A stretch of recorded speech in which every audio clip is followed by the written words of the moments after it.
Ruby and Violet knew the shortcut well. Skeeter trailed along beside them as they wove in and out among trees. A light snow was falling. It was dark and still. Then suddenly the silence was broken by a long, mournful howl.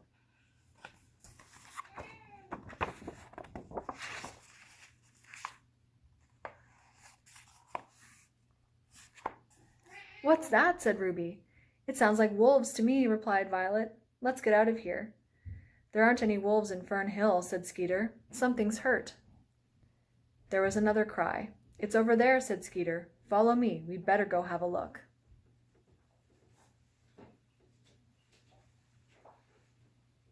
They left the sled and followed the whimpering sounds down a steep slope and through the thicket.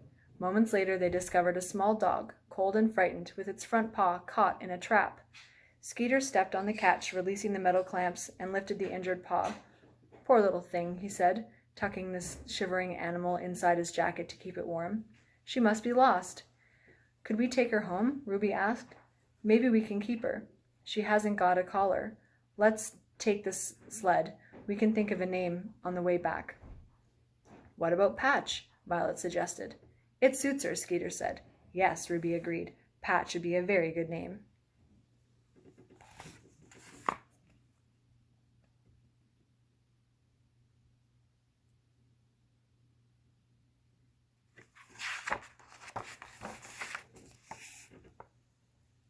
Miss Biscuit was cooking supper when they finally reached Ivy Cottage. Ruby and Violet insisted that Skeeter should come inside so that Miss Biscuit could look at his arm, which had been hurting since his fall on the hillside.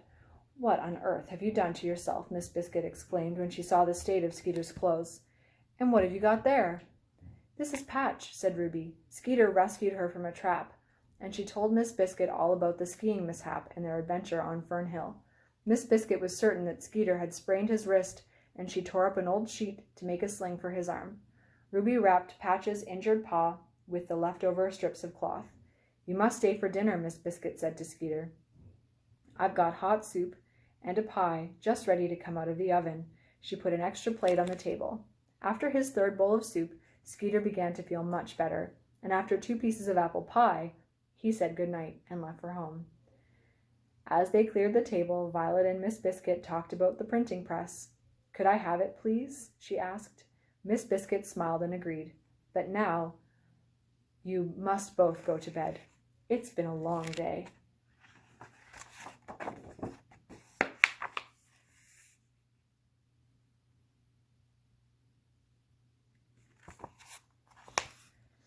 Violet was up early the next morning to start work on her newspaper. Miss Biscuit brought an old typewriter down from the attic, while Ruby began clearing out the sewing room, which was to become Violet's office. Mr. Bickerstaff arrived with the printing press. "You're very busy," he said to Violet as he put the press on a table in the corner. "I'm typing stories for my newspaper," Violet explained. "I want to have the first edition ready in 2 weeks' time." "Well, if you need any help, just let me know," he said. "Don't work too hard." When Ruby finished the cleaning, she sharpened some pencils before going downstairs to look after Patch. Violet spent the rest of the afternoon working until Miss Biscuit called her for dinner, which she finished as quickly as she could, as quickly as good manners would allow.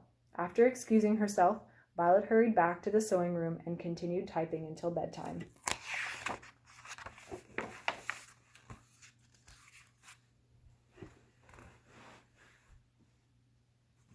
The next day, Ruby and Violet went to see Skeeter.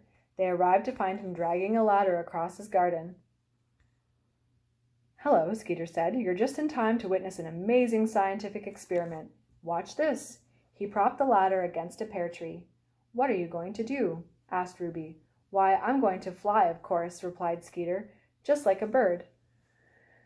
"What?" cried Violet. "Don't worry," said Skeeter. I've worked it all out." "That's impossible," said Violet. "But I've made these wings," Skeeter explained, taking a step up the ladder. "When I get to the top of this tree and the wind is just right, I'll jump out and soar over the orchard, across the meadow, and down to the river by Fern Hill, then back again. It should take me about 3 minutes.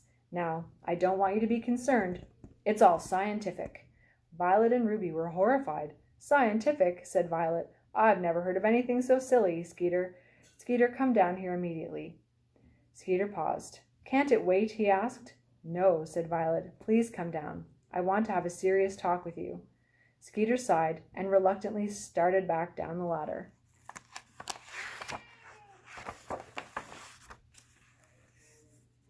Violet brushed the snow off a log by the garden fence and sat down while Ruby carried the ladder back to the house, just to be safe. Skeeter sat next to Violet. Violet thought hard for a moment. Then she spoke. 2 days ago you sprained your wrist rolling down a mountainside trying to ski. Now you're about to jump out of a tree with a pair of wings pretending you can fly, which everyone knows is impossible because you're not a bird or an airplane. Why do you keep doing these silly things? It's not like you to be so reckless. Skeeter was silent for a moment. If I tell you, he said in a quiet voice, will you promise not to laugh? I won't laugh, said Violet. I just want to be somebody, said Skeeter. I want people to notice me. But Skeeter, you'll never be happy pretending to be something you're not. You're not a show-off. Besides, we like you the way you are. You do? Skeeter said. Of course, Violet replied. Miss Biscuit says good friends don't grow on trees. Now let's find Ruby and have some tea. We've brought you carrot cake. What a good idea, Skeeter said. I love carrot cake.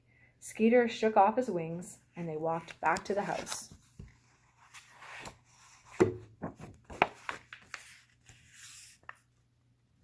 Miss Biscuit hurried to open the front door when she heard Ruby and Violet at the gate. You'll never guess what's happened, she said in an excited voice, which was unusual for Miss Biscuit, who was normally calm about everything. What is it? Said Ruby, stepping inside. I can't spoil the surprise. You'll have to see for yourself. Follow me. And she walked briskly into the kitchen. Ruby couldn't believe her eyes. Puppies, she cried. Oh, Pat, you've had puppies. This is wonderful. Look at this little black one, exclaimed Violet, kneeling beside the fire.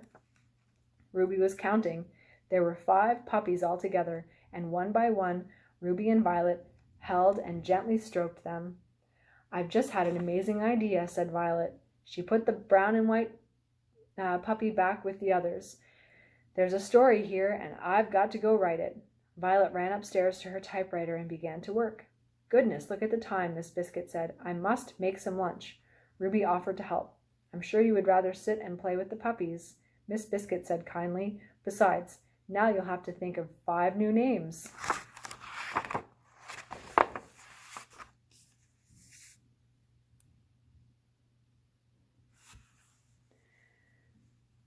Two weeks later, Violet took the very first edition of her newspaper to the general store, and Mr. Bickerstaff gave copies to everyone in Fern Hill.